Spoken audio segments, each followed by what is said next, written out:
M.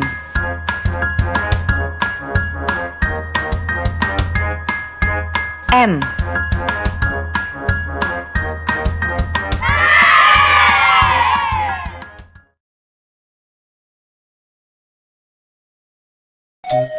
Meh, meh, meh. Mata.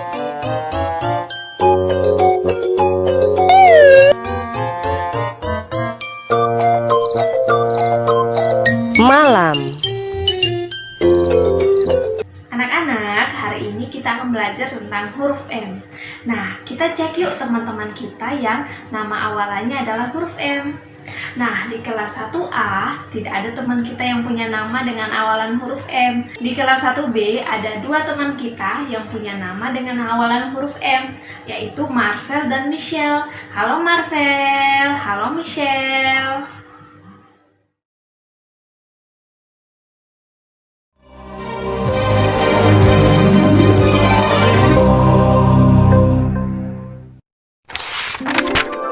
Bawang merah dan bawang putih. Pada zaman dahulu kala, di sebuah desa yang subur, tinggallah seorang pedagang kaya bersama anak perempuannya yang bernama Bawang Putih. Istri pedagang ini sudah lama meninggal dunia. Si pedagang sangat sayang kepada Bawang Putih, sebab dia seorang gadis penurut dan baik hatinya. Suatu hari setelah si pedagang pulang dari bepergian, dia membawa seorang ibu dengan anak gadisnya.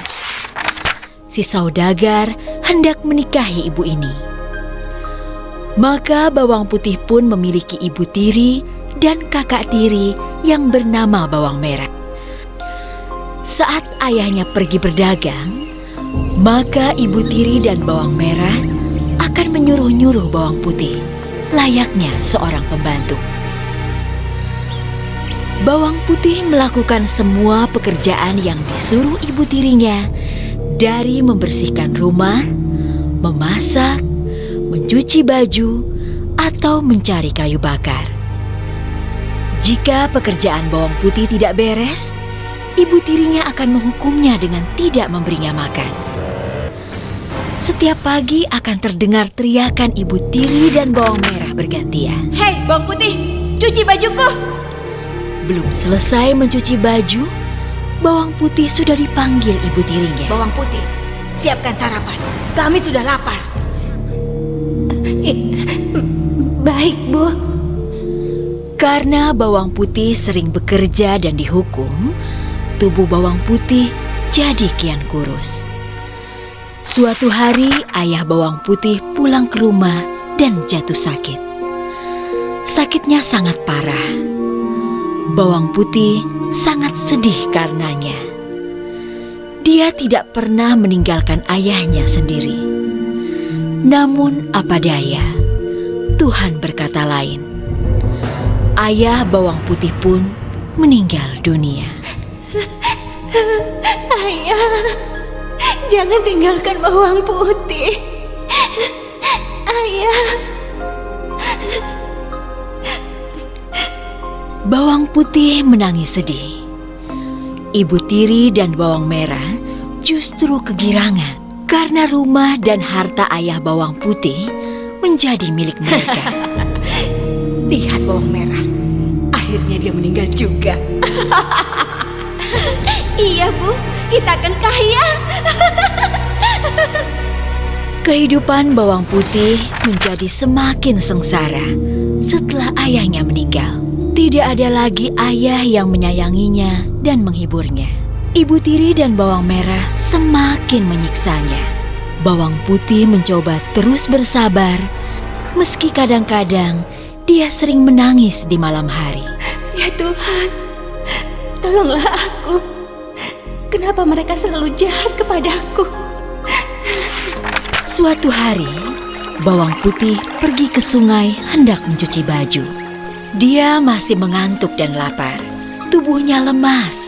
Saat mencuci, Bawang Putih tidak sadar Jika selendang kesayangan ibu tirinya hanyut, ketika bawang putih memasukkan cucian ke dalam keranjang, dia terkejut karena selendang ibu tirinya tidak ada. Selendang kesayangan ibu tidak ada. Jangan-jangan hanyut di sungai. Aduh, bagaimana ini? Aku tidak berani pulang. Ibu pasti akan memukulku habis-habisan. Akhirnya bawang putih pun pergi menyusuri sungai untuk mencari selendang ibu tirinya. Di tengah jalan, dia bertemu dengan seorang petani yang sedang memandikan sapinya. Paman, apakah Paman melihat selendang berwarna merah hanyut di sungai? Petani itu mengangguk dan menjawab. Selendang merah? Oh iya, Paman melihatnya. Sepertinya selendang itu diambil nenek tua yang sedang mencuci pakaian tadi.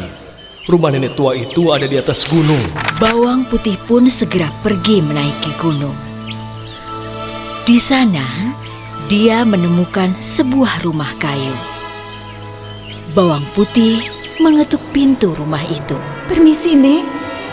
Apakah nenek menemukan selendang merah milik ibuku? Kemudian nenek tua keluar dari dalam rumah dan menyapa bawang putih. Ada cucu datang. Ayo masuk. Siapa namamu, Cuk? Aku bawang putih, Nek. Nenek tua itu akan memberikan selendang merah dengan satu syarat. Bawang putih harus membantunya terlebih dahulu.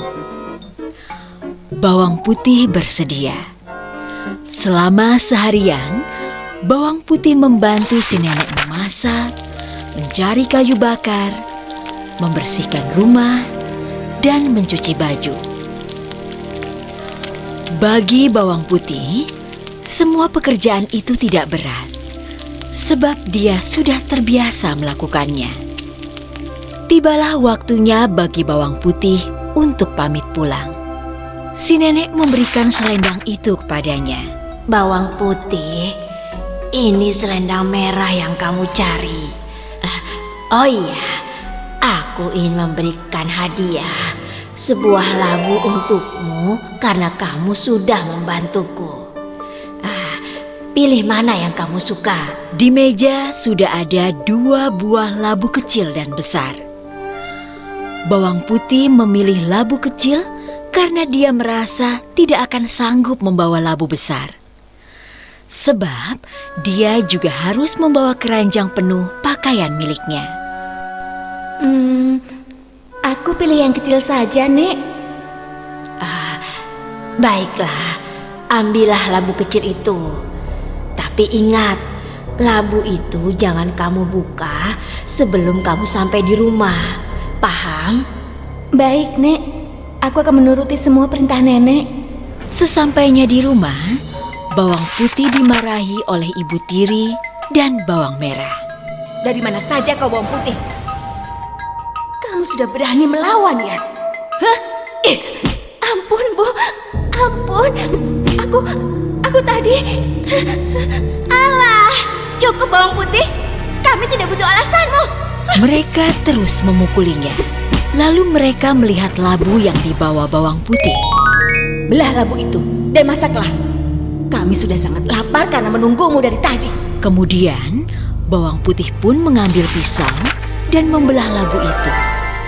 Alangkah terkejutnya, sebab isi labu itu penuh dengan perhiasan yang berkilauan dan mahal harganya.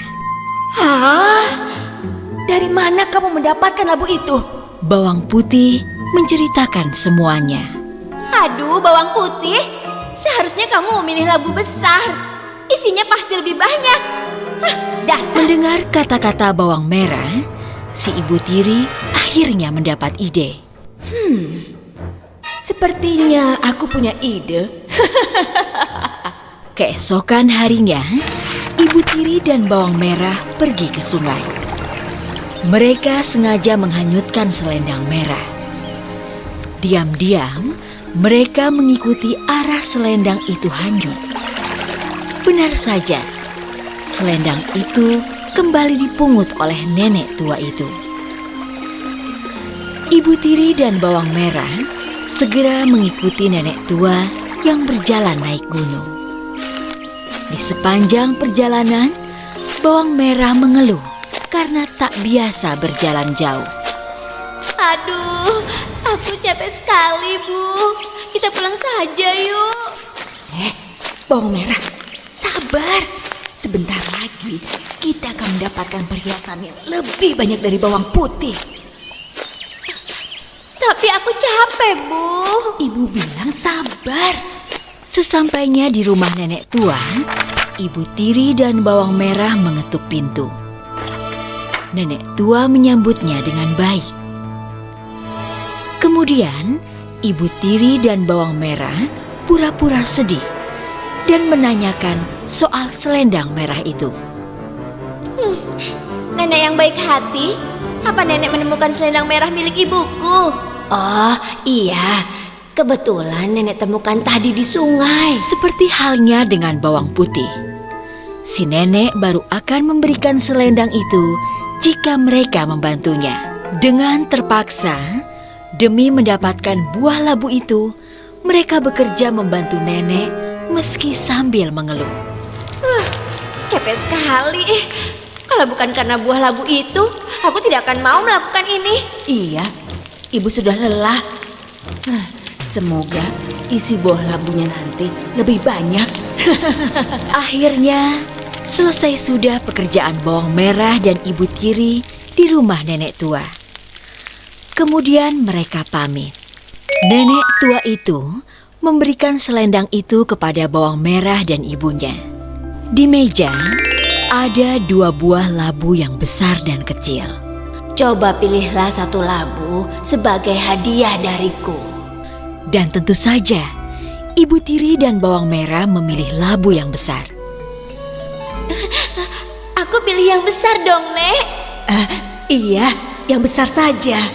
Ingat, jangan kalian buka labu itu sebelum sampai di rumah. Iya, Nek, itu pasti. Kami pulang dulu ya, Nek. Bawang Merah dan ibunya tidak menuruti anjuran si nenek.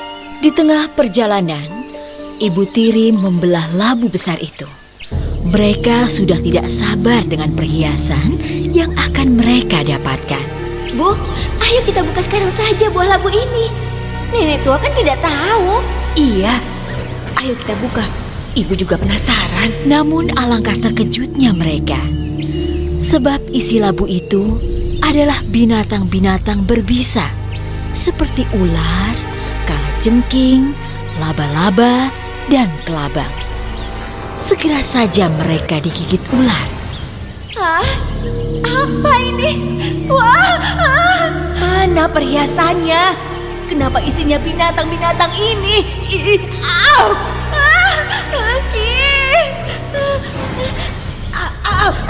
Aduh, ibu, aduh,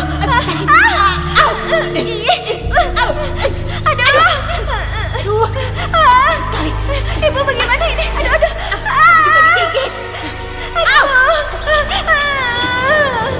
Karena mereka masih di tengah hutan, maka tidak ada yang menolong mereka. Ibu Tiri dan Bawang Merah pun mati keracunan bisa ular. Keserakahan mereka membawa mereka dalam malapetaka. Sementara itu Bawang Putih hidup bahagia. Perhiasan pemberian nenek tua itu membuatnya kaya raya. Dia pun meneruskan usaha ayahnya dan menikmati buah hasil kesabarannya sebagai anak yang berbakti.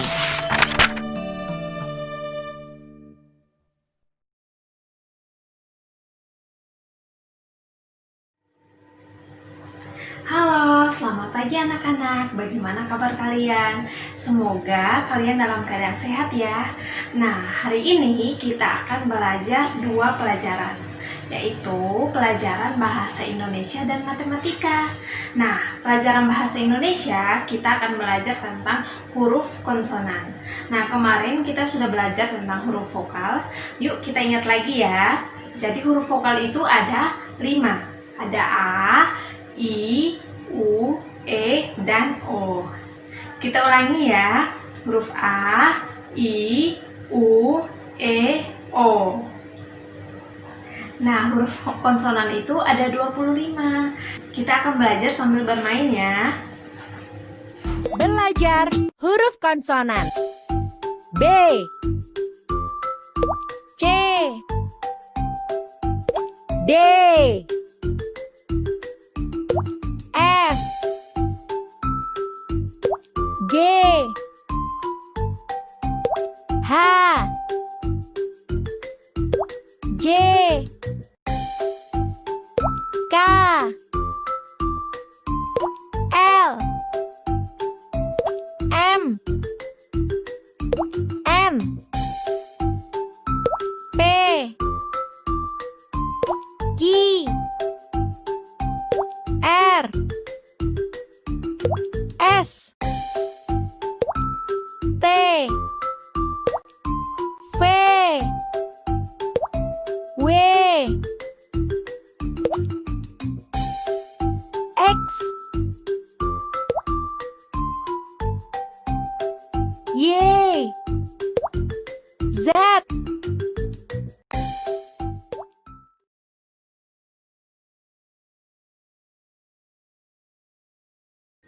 Ayo kita latihan mengenal huruf sambil bermain.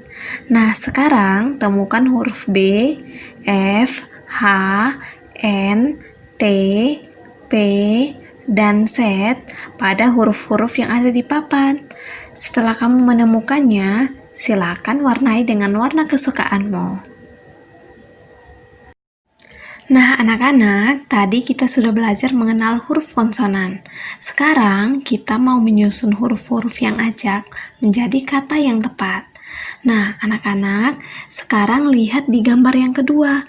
Nah, di gambar yang kedua, ayah sedang membaca koran. Kata yang diacak itu huruf pertamanya adalah huruf K. Kita coba ya dengan kata koran. K, O, R, A, N, koran. Benar ya. Yuk kita lihat lagi gambar yang ketiga. Nah, gambar yang ketiga, kakak sedang membaca buku. Kita coba ya kata yang tepat dengan kata buku. B, U, K, U. Benar ya.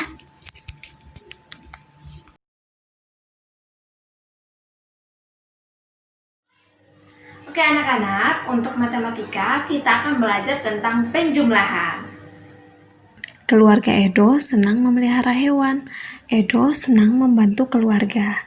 Edo memelihara 4 ekor ayam betina dan juga 4 ekor ayam jantan.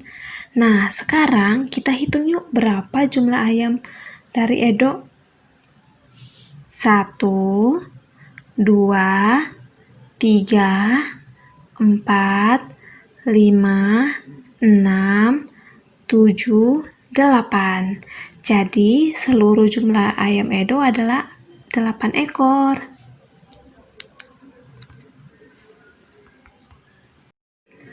Ibu Edo mengumpulkan 5 butir telur. Edo mengumpulkan 2 butir telur. Nah, berapa jumlah telur yang dikumpulkan oleh Ibu dan Edo? Kita hitung sama-sama ya. 1, 2, 3, 4, 5, 6, 7. Jadi seluruh telur yang dikumpulkan Ibu dan Edo adalah 7 butir. Perhatikan pohon-pohon pepaya berikut ini. Pohon pertama menghasilkan 3 buah pepaya. Pohon yang kedua menghasilkan 2 buah pepaya. Yuk kita hitung berapa jumlah buah pepaya yang ada di pohon pertama dan kedua. 3 ditambah 2 sama dengan 5. Jadi banyaknya pepaya adalah 5 buah. Edo menaruh 6 mangga di dalam keranjang. 2 mangga masih di atas rumput. Yuk kita hitung berapa jumlah mangga yang dimiliki Edo. 6 ditambah 2 sama dengan 8. Jadi jumlah mangga Edo adalah 8 buah. Oke anak-anak, pelajaran kita hari ini sudah selesai. Sampai jumpa. Dadah.